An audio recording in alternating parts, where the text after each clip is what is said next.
Smarts Watch with MTC Media with your Anthony Joshua, Alexander Usyk 2, the rematch recap here. So Usyk kept all of the belts. He had a split decision win, 116, 112, 115, 113, and then one judge had it 115, 113 for Joshua. I had it 116, 112 for Usyk. I just don't see how you came up with Joshua winning 7 rounds, but I'm not going to quibble about that. This fight was different than the first fight, but the same at the same time. I felt like Joshua did make some adjustments early on. He tried to go to the body more. He tried to respond to every flurry that Usyk had, and that came for a while, and then it disappeared. And when Usyk looked like he was taking over the fight, the 9th round happened, where Joshua hurt Usyk, went back to the body again. I mean, just sustained pressure. And it was the only time in the 2 fights that I felt like Anthony Joshua was dedicated to sustained pressure. In the first fight, I had 10, 11, and 12 going to Usyk easily. Today, I had 10, 11, 12 going to Usyk with 10 and 11 easily, and 12. I mean, I don't know how you could give it to Joshua, but Joshua wasn't overwhelmed in the 12th round like he was in the first fight. But Usyk clearly won the fight today, and the question becomes for both of them, what's next? Obviously, afterwards, Usyk called for Fury not to retire and to fight him, and AJ didn't really address his future, but there is some question of what's going to be next for him. We do know that if he does continue to fight, there will not be a big marquee fight for him. At least for a couple of fights. And I wouldn't think that he would want a marquee fight at this point. I would think that maybe 2 warm-up fights for him, 2 warm-up fights for Deontay Wilder, who's about to get back into the ring.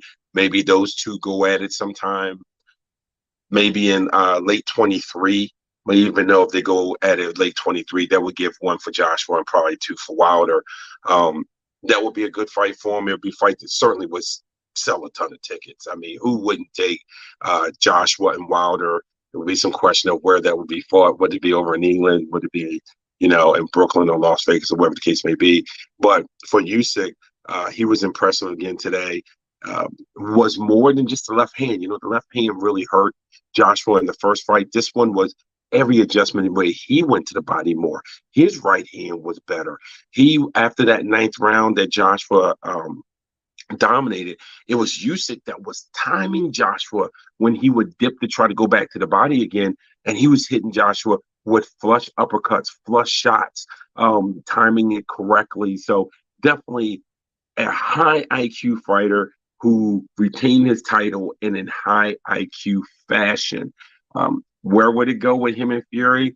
It's hard for me to see Fury losing. So obviously I would lean towards Tyson, but we're a long way from that.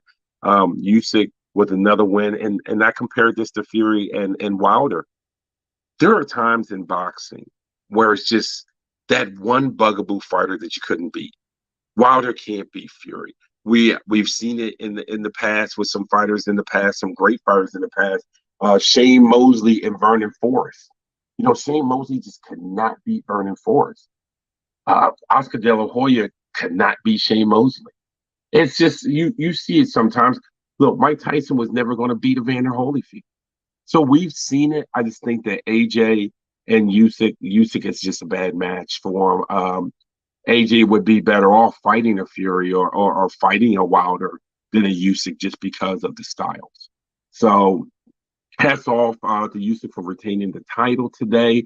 Again, if you didn't hear, split decision win, 116, 112, 115, 113, and then a 115, 113 for Wilder. This is Marcus Washington from